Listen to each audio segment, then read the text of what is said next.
Welcome to Bookish Studio. विवाह के समय मैं हाई स्कूल में पढ़ता था। यह बात मैं पहले लिख चुका हूं। उस समय हम तीनों भाई एक ही स्कूल में पढ़ते थे। बड़े भाई ऊंची कक्षा में थे और जिन भाई का विवाह मेरे साथ हुआ था वे मुझसे एक कक्षा आगे थे। विवाह का परिणाम यह हुआ कि हम दोनों भाइयों का एक एक वर्ष व्यर्थ चला गया।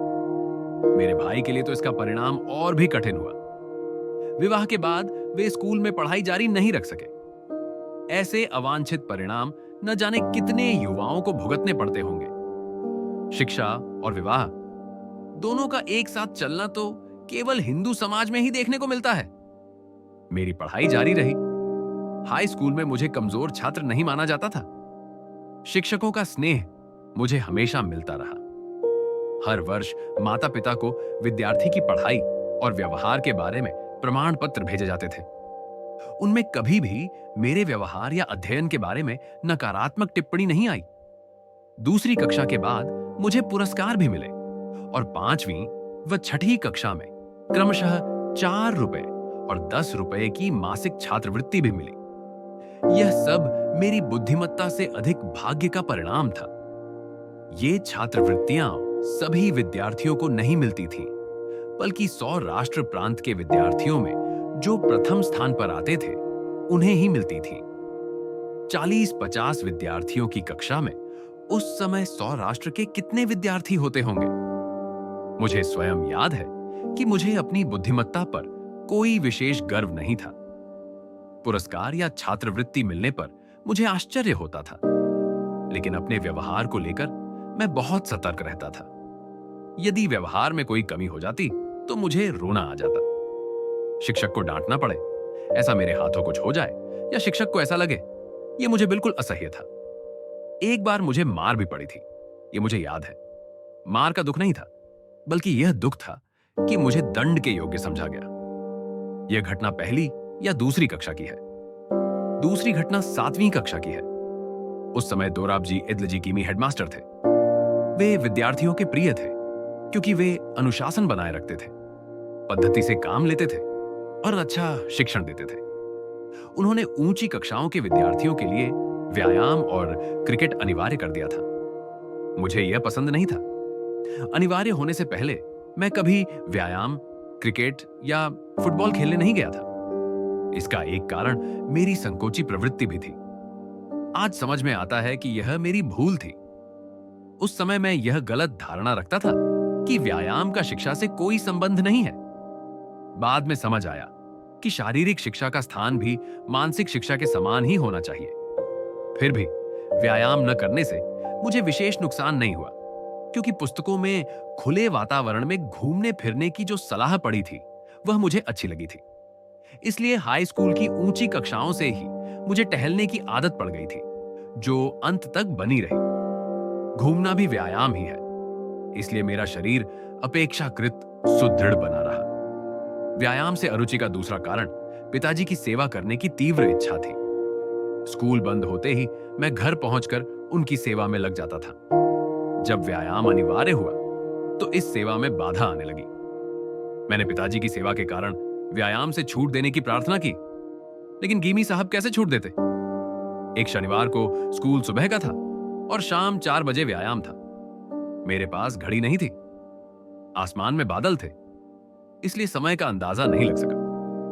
बादलों के कारण मैं धोखा खा गया। जब व्यायाम के मैदान पहुंचा तो सभी जा चुके थे। अगले दिन हेडमास्टर ने उपस्थिति जांची तो मैं अनुपस्थित पाया गया। मुझसे कारण पूछा गया। मैंने सच्चा कारण बताया, लेकिन उन्होंने विश्वास नहीं किया और मुझ पर 1 या 2 आने का जुर्माना लगा दिया। मुझे अत्यंत दुख हुआ। मैं स्वयं को निर्दोष मानता था, लेकिन इसे सिद्ध करने का कोई उपाय नहीं था। मैं भीतर ही भीतर व्याकुल होता रहा। रोया और समझा कि सत्य बोलने और सही काम करने वाले को भी लापरवाह नहीं होना चाहिए। यह मेरी पढ़ाई के समय की पहली और अंतिम ऐसी भूल थी। बाद में मुझे याद है कि अंततः वह जुर्माना माफ हो गया था। आखिरकार मुझे व्यायाम से मुक्ति मिल गई। पिताजी की ओर से हेडमास्टर को लिखा गया पत्र मिलने पर, जिसमें कहा गया था कि स्कूल के बाद मेरी उपस्थिति उनकी सेवा के लिए आवश्यक है। मुझे छूट मिल गई। आखिरकार मुझे व्यायाम से मुक्ति मिल गई। पिताजी की ओर से हेडमास्टर को लिखा गया पत्र मिलने पर, जिसमें कहा गया था कि स्कूल के बाद मेरी उपस्थिति उनकी सेवा के लिए आवश्यक है। मुझे छूट मिल गई। आखिरकार मुझे व्यायाम से मुक्ति मिल गई।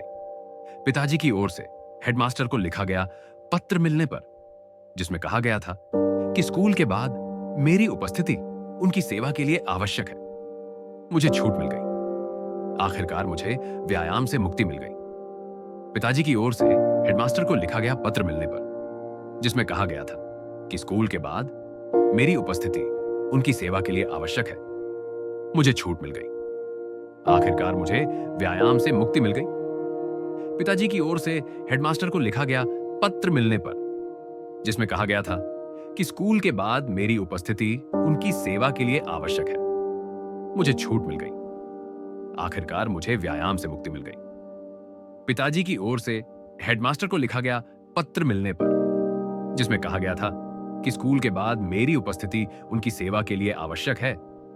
मुझे छूट मिल गई। आखिरकार मुझे व्यायाम से मुक्ति मिल गई। पिताजी की ओर से हेडमास्टर को लिखा गया पत्र मिलने पर, जिसमें कहा गया था कि स्कूल के बाद मेरी उपस्थिति उनकी सेवा के लिए आवश्यक है। मुझे छूट मिल गई। आखिरकार मुझे व्यायाम से मुक्ति मिल गई। पिताजी की ओर से हेडमास्टर को लिखा गया पत्र मिलने पर, जिसमें कहा गया था कि स्कूल के बाद मेरी उपस्थिति उनकी सेवा के लिए आवश्यक है। मुझे छूट मिल गई। आखिरकार मुझे व्यायाम से मुक्ति मिल गई। पिताजी की ओर से हेडमास्टर को लिखा गया पत्र मिलने पर, जिसमें कहा गया था कि स्कूल के बाद मेरी उपस्थिति उनकी सेवा के लिए आवश्यक है। मुझे छूट मिल गई। आखिरकार मुझे व्यायाम से मुक्ति मिल गई। पिताजी की ओर से हेडमास्टर को लिखा गया पत्र मिलने पर, जिसमें कहा गया था कि स्कूल के बाद मेरी उपस्थिति उनकी सेवा के लिए आवश्यक है। मुझे छूट मिल गई। आखिरकार मुझे व्यायाम से मुक्ति मिल गई।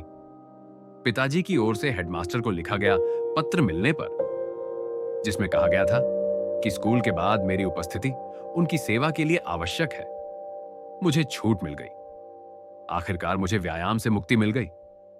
पिताजी की ओर से हेडमास्टर को लिखा गया पत्र मिलने पर, जिसमें कहा गया था कि स्कूल के बाद मेरी उपस्थिति उनकी सेवा के लिए आवश्यक है। मुझे छूट मिल गई। आखिरकार मुझे व्यायाम से मुक्ति मिल गई।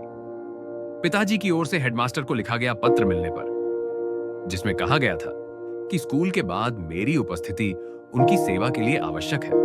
मुझे छूट मिल गई। आखिरकार मुझे व्यायाम से मुक्ति मिल गई। पिताजी की ओर से हेडमास्टर को लिखा गया पत्र मिलने पर, जिसमें कहा गया था कि स्कूल के बाद मेरी उपस्थिति उनकी सेवा के लिए आवश्यक है। मुझे छूट मिल गई। आखिरकार मुझे व्यायाम से मुक्ति मिल गई। पिताजी की ओर से हेडमास्टर को लिखा गया पत्र मिलने पर, जिसमें कहा गया था कि स्कूल के बाद मेरी उपस्थिति उनकी सेवा के लिए आवश्यक है। मुझे छूट मिल गई। आखिरकार मुझे व्यायाम से मुक्ति मिल गई। पिताजी की ओर से हेडमास्टर को लिखा गया पत्र मिलने पर, जिसमें कहा गया था कि स्कूल के बाद मेरी उपस्थिति उनकी सेवा के लिए आवश्यक है। मुझे छूट मिल गई। आखिरकार मुझे व्यायाम से मुक्ति मिल गई। पिताजी की ओर से हेडमास्टर को लिखा गया पत्र मिलने पर, जिसमें कहा गया था कि स्कूल के बाद मेरी उपस्थिति उनकी सेवा के लिए आवश्यक है। मुझे छूट मिल गई। आखिरकार मुझे व्यायाम से मुक्ति मिल गई। पिताजी की ओर से हेडमास्टर को लिखा गया पत्र मिलने पर, जिसमें कहा गया था कि स्कूल के बाद मेरी उपस्थिति उनकी सेवा के लिए आवश्यक है। मुझे छूट मिल गई। आखिरकार मुझे व्यायाम से मुक्ति मिल गई। पिताजी की ओर से हेडमास्टर को लिखा गया पत्र मिलने पर, जिसमें कहा गया था कि स्कूल के बाद मेरी उपस्थिति उनकी सेवा के लिए आवश्यक है। मुझे छूट मिल गई। आखिरकार मुझे व्यायाम से मुक्ति मिल गई।